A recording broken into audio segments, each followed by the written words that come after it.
Chapitre sur les fonctions dérivées en première ES et première L, l'essentiel du cours, l'essentiel de ce qu'il faut savoir pour faire les exercices. Voyons pour l'instant les définitions. Alors soit I un intervalle ou une réunion d'intervalles. On dit qu'une fonction f est dérivable sur cet intervalle si f est dérivable en tout point de I. Donc si on utilise la définition de la dérivabilité en un point, pour montrer qu'une fonction est dérivable sur un intervalle, il faudrait étudier la dérivabilité avec la limite du taux d'accroissement pour chacun des points de l'intervalle. Et comme il y en a une infinité, eh ben c'est impossible. Sauf pour les fonctions de référence, où là on pourra déterminer la dérivabilité et la dérivée assez facilement. Et pour contourner cette difficulté, dans le cas général, on utilisera des propriétés qui nous permettront de conclure. On verra ça dans la suite. Donc f est dérivable sur i, on appelle la fonction dérivée, notée f'. La fonction qui est définie sur i, donc là où elle est dérivable, où f est dérivable, et à valeur dans R, qui pour x associe le nombre dérivé f' de x. Pour tout x de i, associe le nombre dérivé f' de x. Maintenant, les nombres dérivés d'une fonction de référence, qui vont nous amener justement à la fonction dérivée d'une fonction de référence. Exemple, la fonction carré. Si on dérive donc en 3, le taux d'accroissement en 3, c'est ceci, avec le taux d'accroissement défini avec h, on obtient, si on fait le calcul, 2 fois 3 plus h. On retrouve le 3 ici. Donc lorsqu'on prend la limite, ici, eh bien, en fait c'est une fonction affine dont la variable est h. Donc quand h tend vers 0, c'est en fait 2 fois 3, 6 plus 0, c'est-à-dire 6. Donc pour 3, on tombe sur 2 fois 3. Alors pourquoi j'insiste sur 2 fois 3? Ben, vous allez voir pourquoi. Donc si on prend maintenant n'importe quelle valeur réelle, donc appartenant au domaine de définition de la fonction carré, donc pour tout x appartenant à R, et on essaye donc pour un x, on prend un x réel, et on va calculer le taux d'accroissement en x. On fait le calcul, et on tombe sur 2 fois x plus h. Et attention, x là est fixé. Hein. C'est h qui va tendre vers 0. Donc du coup, ça, c'est une constante. Et donc si ça, c'est une constante, on peut l'écrire sous cette forme, h plus 2x. Je l'écris comme une fonction affine, où c'est 1 fois h, 1 est le coefficient directeur, plus 2 fois x, mais 2 fois x, c'est une constante. Attention, hein, x est fixé au début. C'est comme quand j'ai pris le 3 tout à l'heure. Ici, j'avais fois 3. Donc c'est bien une constante. Donc il faut la considérer ici comme constante. Ce qui varie, ce qui tend vers 0, c'est le h. Donc la limite de cette fonction affine avec h qui varie en 0, c'est, il suffit de remplacer h par 0 et ça donne 2x.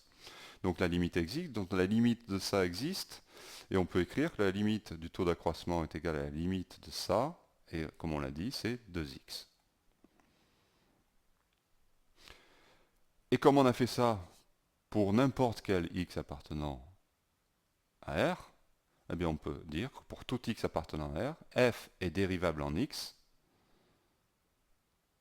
et f' de x est égal à 2x. Il s'ensuit que comme pour tout x appartenant au domaine de définition, elle est dérivable donc sur R, la fonction carré, et donc la fonction dérivée associe à x, f', le nombre f' de x est égal, donc on peut l'écrire sous cette forme, la dérivée de x carré, donc entre parenthèses prime, est égale à 2x.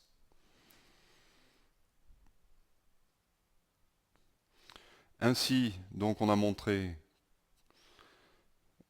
quelle était la dérivée pour une fonction de référence qui est la fonction x carré. c'est 2x. On retrouve ici la fonction de référence x carré dans cette ligne, parce que là on a le tableau de l'ensemble des dérivées de fonctions de référence qu'il faut connaître. Donc là on a ceci. Donc on va dire que c'est la ligne principale à retenir, puisque les autres on les connaissait déjà. Alors la dérivée de xn, ça va être n multiplié par x puissance n-1. La dérivée d'une constante, c'est 0. La dérivée de x, c'est 1. Et la dérivée d'une fonction affine, c'est son coefficient directeur, c'est a. Donc du coup, si on retient ça, on a celui-là aussi. La dérivée de x, c'est 1, puisque le coefficient directeur ici, c'est 1. Voilà. Et pareil, une constante, ça s'écrit sous la forme d'une fonction affine, c'est 0 fois x plus k. Donc le coefficient directeur, c'est 0, que l'on retrouve ici. Donc il y a une logique à tout ça, il y a une cohérence. Donc avec juste ces deux lignes, vous pouvez tout faire en première S. Pourquoi? Parce qu'on peut aussi retrouver ces deux lignes.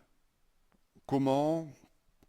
Ici, il faut faire attention à quelque chose, c'est que le domaine de définition de 1 sur x, c'est R étoile, et c'est dérivable sur R étoile aussi, donc sur son domaine de définition.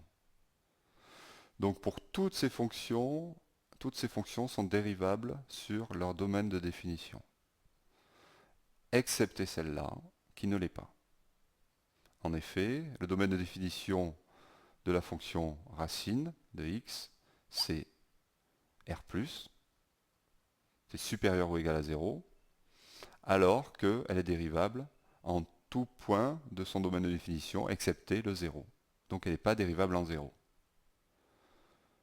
Alors pourquoi elle n'est pas dérivable en 0? Quand on regarde la forme, si on retient le nombre dérivé, la forme du nombre dérivé, on voit bien que si on a 0 ici, on ne peut pas l'écrire. Parce qu'on aurait 0 au dénominateur, ce qui est impossible. Donc on peut le retrouver comme ça.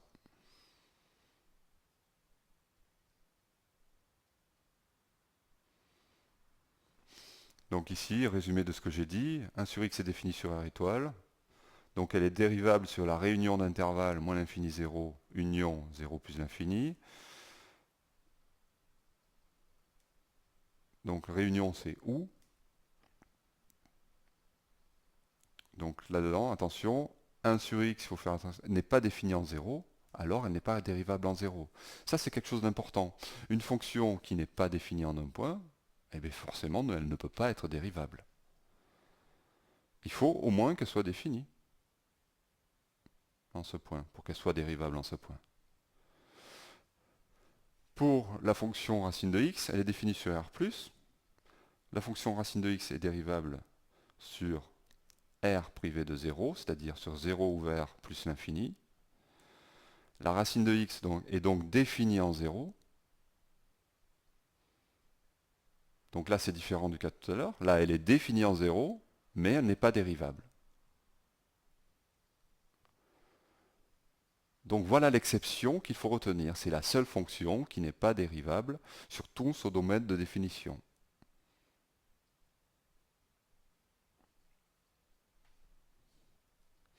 Maintenant, les fonctions dérivées et les opérations. En gros, qu'est-ce qu'on peut dire de la dérivée de la somme de deux fonctions? Ou du produit, du quotient, etc. Voyons un exemple. Ici, f de x est égal à racine de x plus x. Eh bien, donc on a une somme de deux fonctions de référence. Donc on va s'appuyer sur les fonctions de référence. Et ici, on a une opération, la somme. Donc on va faire apparaître que c'est deux fonctions de référence, une première qu'on appelle u et la seconde que l'on appelle v. Ici, on écrit à quoi est égal u et quoi est égal v. On précise l'idée. Là, on a écrit que c'était une somme, et là, on dit que u est racine de x, et v est x. Puis on dit qu'en effet, donc comme c'est des fonctions de référence, on sait sur quel intervalle elle est dérivable. Elle est dérivable sur 0 exclu plus l'infini, avec sa dérivée qui est égale à 1 sur 2 racines de x. Pareil pour v de x. Dans l'absolu, c'est dérivable sur R avec son nombre dérivé qui est égal à 1. Coefficient directeur devant le x. Alors, qu'est-ce qu'on va conclure grâce au théorème que l'on va voir sur les opérations? Et on va pouvoir conclure que f est dérivable, donc là où u et v sont dérivables. Il faut les deux. Donc où est-ce que les deux sont dérivables? Eh bien pas sur toute R, mais sur 0 plus l'infini, avec 0 exclu. Donc on est là. Donc f est dérivable sur 0 plus l'infini.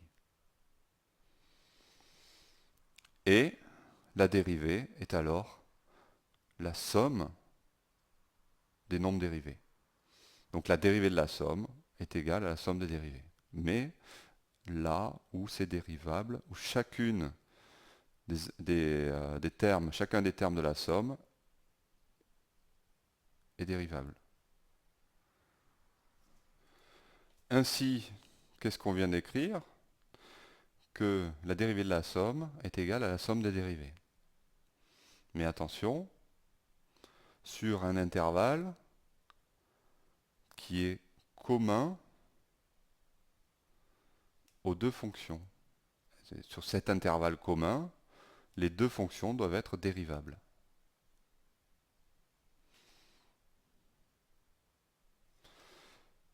Et ainsi, il suffit d'écrire, donc la dérivée de u', c'est 1 sur 2 racine dx, plus la dérivée de v' qui est 1.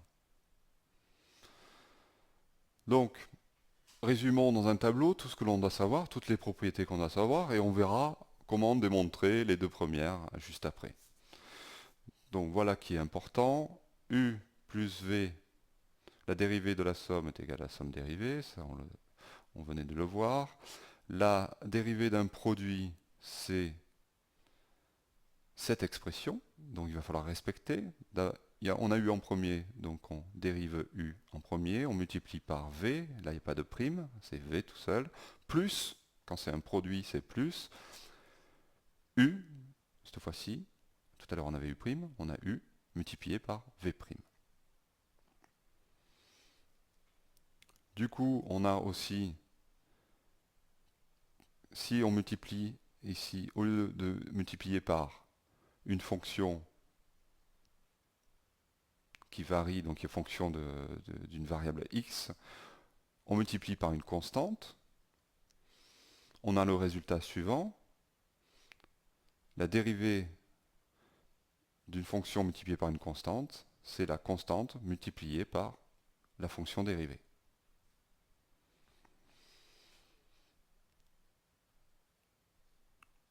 Une autre chose, tant que v de x est différent de 0, alors pourquoi? Ben, à cause de ça, donc pour tout x différent, tel que v de x est différent de 0, le quotient, la dérivée du quotient, c'est quoi? Alors on prend la même forme qu'ici, que pour le produit. Regardez, la même forme, sauf qu'à la place du plus, on met un moins. Et on divise par v carré.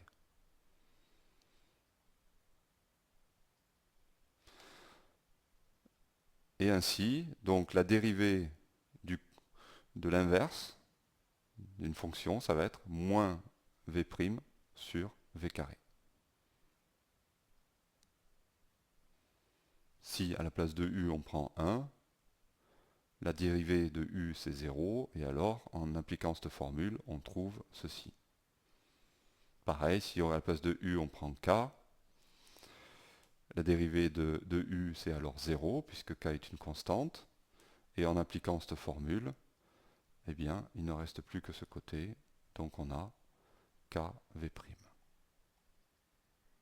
Voilà, ce tableau résume donc toutes les opérations sur les fonctions dérivées qu'il faut connaître. Et la condition ici pour la dérivée du quotient. Alors je vais vous donner le principe de démonstration de la dérivée d'une somme. Donc une somme de deux fonctions u et v. Calculons le taux d'accroissement en x. Donc c'est u plus v en x plus h moins u plus v en x sur h.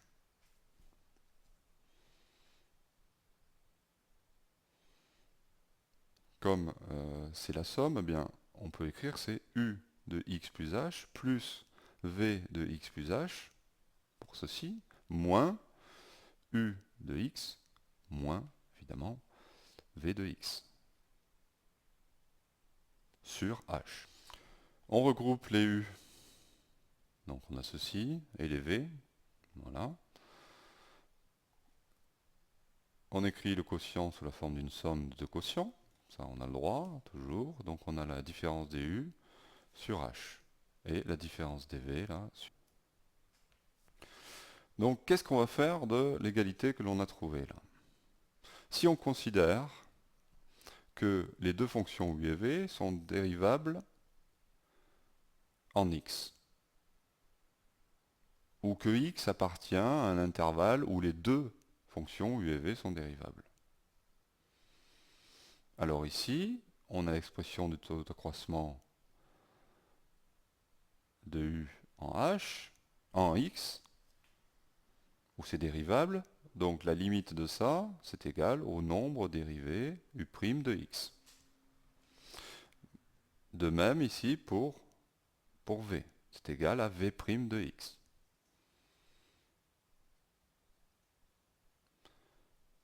Ainsi, qu'est-ce qu'on vient de montrer? Que la limite de ça, c'est la limite de la somme, donc c'est la somme des limites, on l'a vu au début, c'est quelque chose d'acquis pour des fonctions de référence. Donc on vient de montrer que la dérivée de la somme, ici, est égale à la somme des dérivées. À vous de le rédiger plus correctement, c'est à mon travail. Voyons le principe de démonstration maintenant pour le produit. On écrit le produit.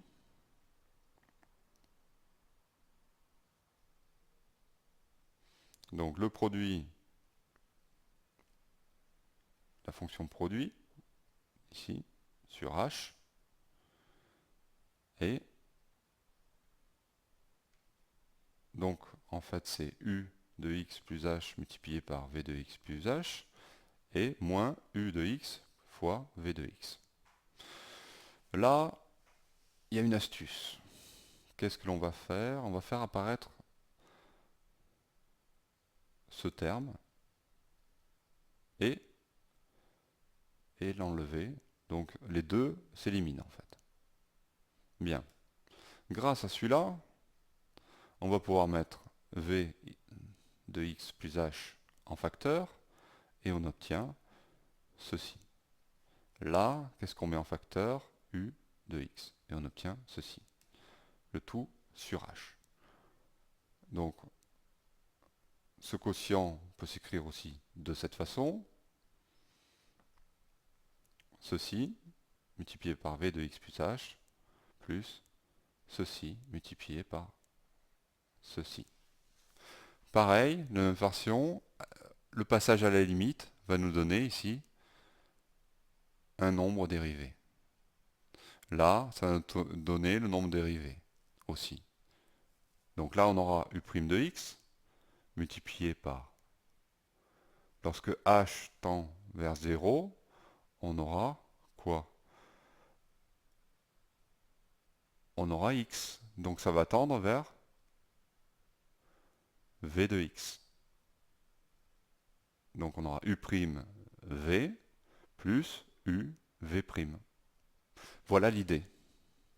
Alors cette démonstration n'est pas du tout rigoureuse, évidemment. C'est juste pour vous donner une idée de la démonstration. Mais il y a tous les éléments, tout ce que j'ai dit, il y a tous les éléments pour la faire. Une application aux fonctions polynômes. Donc une fonction polynôme, c'est quoi? C'est une somme de termes qu'on appelle des monômes, où il y a un coefficient que l'on va appeler a indice n, multiplié par x puissance n. Une somme donc de monômes comme ça qui sont définis sur R et dérivables sur R.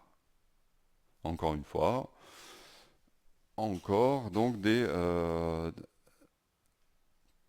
fonctions qui sont dérivables sur leur domaine de définition. Encore une fois, il n'y a que le racine de x qui ne l'est pas. La dérivée de ça, mais comme ici c'est une constante, on la sort, donc c'est la constante multipliée par la dérivée de xn, et on connaît la dérivée de x puissance n, c'est n multiplié par x puissance n-1. Ainsi, qu'est-ce qu'on peut conclure? Qu'une fonction polynôme est dérivable sur R, parce que c'est la somme de fonctions dérivables, et sa dérivée est la somme des dérivées des monômes qui la composent. Voilà. C'est comme ça qu'on va dériver donc une fonction polynôme. Sur un exemple, soit la fonction polynôme p de x qui est 2 fois x au cube plus 5x, donc elle est composée de deux monômes qui sont 2x cube plus 5x. P est une fonction dérivable sur R et de dérivée, p' de x est égal.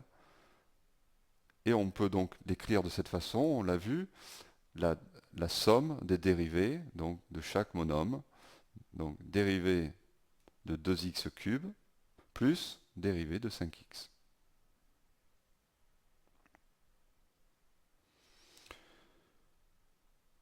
Ici, c'est un coefficient, donc on peut le sortir. Donc on a la dérivée d'une constante multipliée par x3, c'est la constante multipliée par la dérivée de x3, pareil ici, donc c'est 5x dérivée. La dérivée de x au cube, c'est 3x carré, la dérivée de x, c'est 1, et ainsi on a 6x carré plus 5.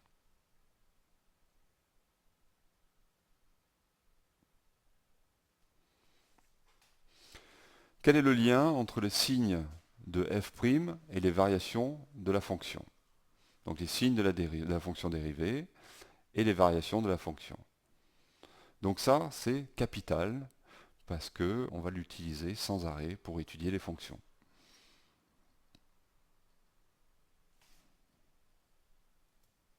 Dans ce tableau, tout est résumé.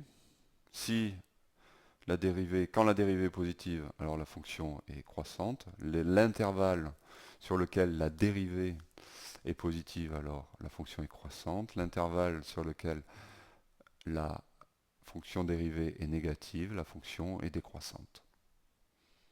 Voilà, c'est tout simple. Parlons d'extrémum local d'une fonction. Imaginons ici donc une courbe. Donc c'est la courbe représentative d'une fonction. Eh bien, on a ici des maximums locaux. Dès que la courbe croît puis décroît, on a un maximum. Croît, décroît. On a aussi un minimum locaux. Décroît, croît. Décroît, croît. Ici, voilà, minimum local. Donc on a un maximum local lorsque l'on a ceci, ce qui correspond au niveau des dérivés, du nombre dérivé, plus, moins, et qui passe par 0. Ici, donc moins 0 plus. Moins 0 plus pour le minimum local. Donc il faut retenir cette histoire de courbe. Maintenant, le maximum d'une fonction. On ne parle plus de maximum local, mais de maximum. Donc on regarde les maximums locaux. Il y en a un là. Mais il peut y avoir aussi une borne de l'intervalle. Les deux bornes de l'intervalle, c'est celle-là la plus grande. Donc si il va falloir comparer ces deux maximums locaux ensemble. Donc celui-là est plus grand, c'est sûr, mais il va falloir comparer aussi avec une borne de l'intervalle. Bon, ça va, celui-là a l'air plus grand que celui-là. Donc ça sera celui-là le maximum de la fonction sur cet intervalle.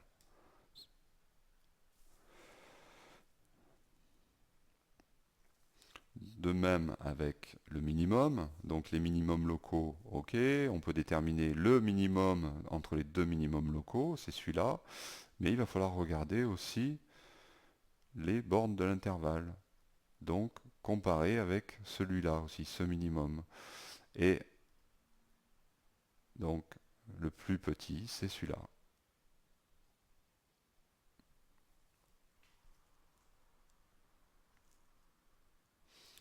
Donc ici, on a tous les extrémums d'une fonction.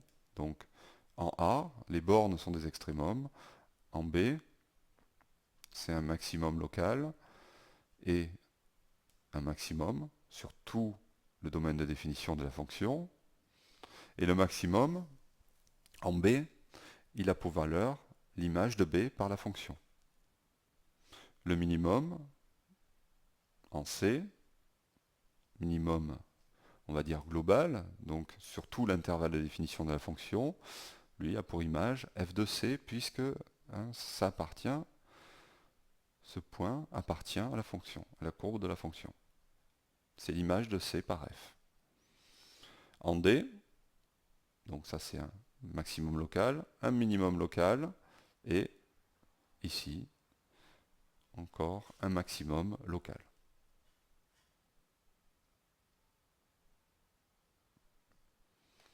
Donc on pourrait résumer ceci par un tableau de variation.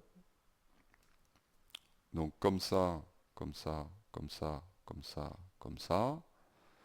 Et en imaginant donc cette fonction est dérivable, on pourrait écrire pour la fonction dérivée qu'elle est positive ici, puisque c'est croissant, qu'elle s'annule en B, qu'elle est négative, puisque c'est décroissant, qu'elle s'annule en C, qu'elle est positive parce que c'est croissant, qu'elle s'annule en D, que c'est décroissant, donc c'est négatif, 0 et plus. Voilà. On pourrait rajouter des valeurs, 2, 5, par exemple. Ça, c'est des valeurs d'exemple que l'on ne retrouve pas forcément sur le graphique. 2, ici, voilà, la moins 1, 3, 1, 4. Donc, sur le graphique, si, c'est à peu près respecté.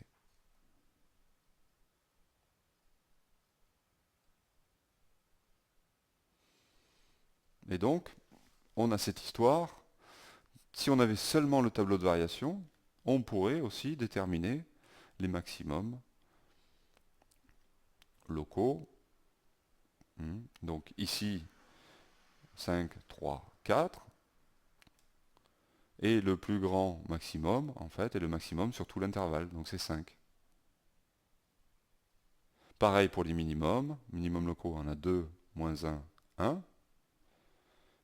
Et le plus petit minimum le plus petit minimum local et le minimum sur tout l'intervalle de définition. Donc c'est le plus petit, c'est moins 1. Donc c'est moins 1. Et c'est en C. Et, voilà. Et en B, je l'ai mis en vert, c'est le plus grand maximum local, donc le maximum sur l'intervalle de définition. Voilà. Ceci, on peut le résumer par une inégalité, c'est-à-dire que les images de la fonction sont compris entre moins 1, le minimum sur l'intervalle de la fonction, et 5, le maximum sur le domaine de définition de la fonction. Minimum, maximum, c'est l'image pour le minimum de C et pour le maximum de B. Qu'est-ce qu'on appelle minorant et majorant? Alors voyons le minorant. Alors c'est pas le minorant, mais des minorants il y en a plein, alors qu'il y a un minimum. Eh bien un minorant, c'est tous les nombres qui sont inférieurs ou égaux au minimum. Par exemple, moins 5, ça pourrait être moins 10, moins 2, etc. Donc inférieur ou égal au minimum. Qu'est-ce qu'on appelle un majorant? C'est n'importe quel nombre qui est supérieur ou égal au maximum. Ici, j'ai pris 7. J'aurais pu prendre 6. J'aurais pu prendre 5,1. J'aurais pu prendre 5. C'est un majorant aussi. C'est un maximum, mais c'est aussi un majorant. 11, 100, 10 000, voilà. Tous ces nombres sont des majorants. Mais il n'y a qu'un seul maximum, c'est 5. Parmi les majorants, il n'y a qu'un seul nombre qui est l'image par f d'un nombre.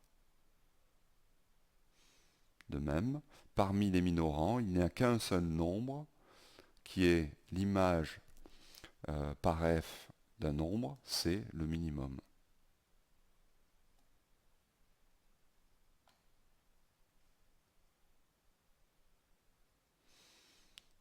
Résumer tout ça sur un graphique.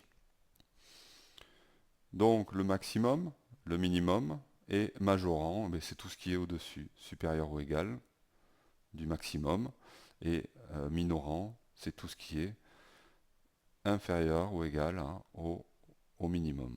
Voilà.